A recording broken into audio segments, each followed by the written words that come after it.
আসসালামু আলাইকুম। বন্ধুরা দেখেন, এই যে হাঁস, এই সুস্থ হাঁস কাকে বলে? এর মধ্যে দেখেন দুই একটা অসুস্থ আছে। ওই যে দেখেন একটা হাঁস অসুস্থ, এবারে সব হাঁস সুস্থ আছে। দেখেন সুস্থ হাঁসের কোয়ালিটি অন্যরকম। এটা সকালবেলা এইমাত্র হাঁস ঘর থেকে বের করলাম, ডিম টিম তুলে এইমাত্র ঘর থেকে বের করলাম, আর একটু পরে মাঠে ছেড়ে দেবো। হাঁস দেখেন, সুস্থ হাঁসের কোয়ালিটি অন্যরকম, নড়াচড়া হাঁটাচড়া এদের সব কিছু অন্যরকম।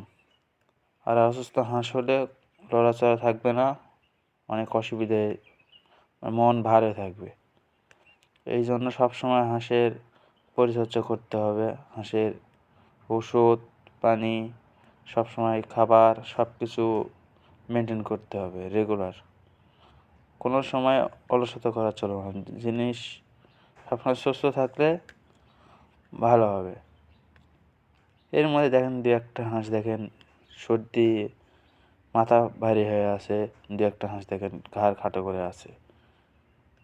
এইমাত্র হাঁস অসুস্থ।